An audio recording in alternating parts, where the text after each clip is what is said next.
Hey, welcome to Accounting is Business with Albert the CPA. With the explosion of online coaches, social media gurus, and super duper niche down offers, it's becoming harder and harder for small business owners to just decipher through all of it and figure out what they need to be focused on to build a real sustainable business. So, in this video, I'm going to focus on the two key pillars or two main areas that should be focused on to build that super duper sustainable business that we all hope to build.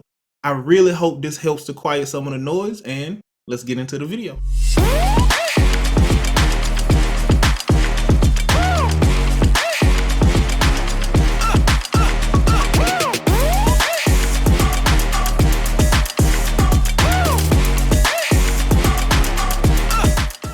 As you know, we start all these videos with our church announcements, so let me dive right in. I'm gonna put my eyes on my notes for a second. If you prefer reading over video, check out the accompanying blog on our site at rightchoiceaccountingsolutions.com. Please like, comment, subscribe, turn on the notification bell, do all of the YouTube stuff on this video and this channel. You know what to do. You've been here for a while. If you have any question that you'd like me to answer about your small business, email us at askalbertthecpa@gmail.com for a chance to have your question answered on the show. And please follow me on social media at AlberttheCPA and Right Choice Accounting Solutions. Is that it, Lauren? Perfect. All right. Without further ado, let's get into our topic for today. So, on this one, I want to make sure that I cover everything. So there will be a little bit less eye contact because I'm going to be really looking down at my notes in this video. I hope that doesn't bother you, but I want to make sure that the information is solid, and I want to make sure that I'm saying it the way that I thought it. So bear with me on this one. So I'm gonna go to my notes right now just to make sure I'm starting strong. All right. So the two pillars of business are going to be operations and finance / accounting. And that's every single successful business that you'll see. You're going to have strong operations and you're going to have a strong finance and accounting function. And those functions must collaborate together. And I'll dive more into that later. You can kind of see this by the leadership of a company. Any company that you go into, like your favorite companies, they're probably going to have a CEO who's the strategic big picture leader. You're going to have that COO who's the CEO's right hand, who pretty much implements the CEO's vision. You're going to have that CFO who's the financial accounting leader for that business. So you have your big picture thinker, you have your big picture thinker implementer, and then you have the person next to them who makes sure that all of this financially works for a company. So that's the way that you really build a company. So just to give a really brief overview or rundown of what each of these roles do, you're going to have your CEO, who's the operational big picture leader. So they're focused on the long-term big picture business goals. You're going to have your COO, who's the leader of the day-to-day operations. So they oversee that the admin and ops pieces are actually flowing well day to day. And then you're going to have your CFO. Like I said before, they're going to be the person who's making sure that everything that the business is trying to do, we can financially support that. We can financially do what we're trying to do. And they figure out the strategic ways to make this happen. So let's get back specifically to those pillars that I mentioned. And I'll start with operations, because operations are those day-to-day things that the business has to do in order to stay in business. So I'm talking about sales and marketing, talking about customer service, talking about human resources. All those operational things, or all those things that keeps the business operational, those fit under the operations department. There are several departments, of course, but they all flow up to that COO, and the COO oversees that stuff works. And then you get into your accounting, finance, and this could literally be simplified into tracking, planning, and managing money. So strategically understanding how to best manage our money, how to best make plans for how to use our money, that all flows under that finance function. And the way that they collaborate is just like this. I'll walk you through a bit of an example.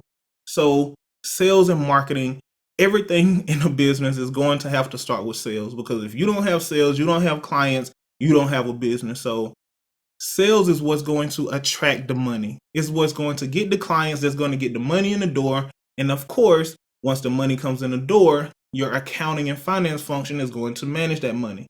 HR is ensuring that you have the right staff in place, keeping and hiring the right people. finance partners with HR to pretty much figure out who we can afford to hire. Can we afford to keep our staff at the current level? Can we stay in business with our current staffing? And then you got customer service. So customer service is keeping the customers happy, of course. That partners with the finance function to ensure that we have the right amount of funds to ensure that we can invest in keeping our customer service function strong, invest in keeping our clients happy. So there's just a continuous collaboration between the thing that we're doing and how it affects us financially. So those are the pillars. That's why they're the pillars, and that's why businesses who are successful because every single thing that they want to do, they are partnered with the finance team to ensure that this is a financially viable option for our company. So as you are building your business and you're considering who to work with and what to do first, just keep this in mind. That's the basic. You're going to want to make sure that you're building out your operation. So first and foremost, you want your sales, you want your lead generation, you want money coming in the door.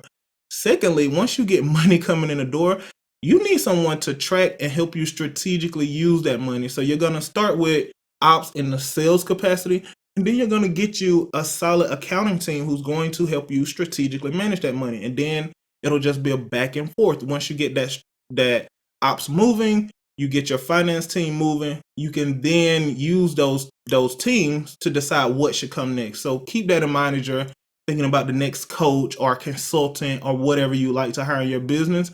Make sure that they fit within an operational purpose or a financial purpose. Okay, is that it, Lauren, on that?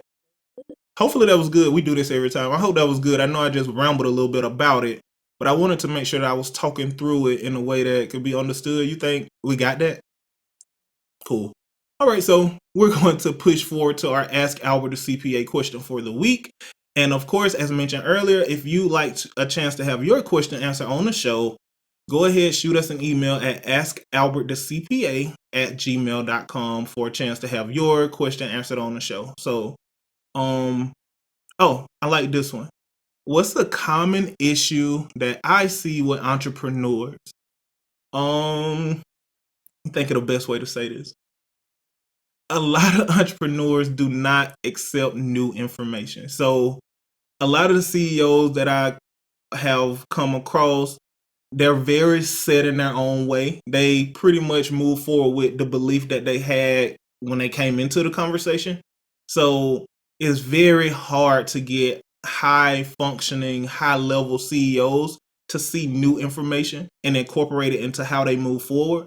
So that's pretty much a problem because things are always changing. There's always newer, better information. And if you study the CEOs that people aspire to be like, they pretty much are always reading a new book, talking about the new thing, talking about how they're developing. So it's kind of hard to get most CEOs to think along those lines and really just take in the new information, consider it, and move forward with that. So that's kind of one of the biggest issues. People don't focus on that continuous development, especially when they've made it to a certain level. So the video seems to be getting a little long, so I'm going to go ahead and wrap it up here. And you know the thing. I got to say the thing. So always remember, accounting isn't boring. Accountants may be boring, but accounting is business.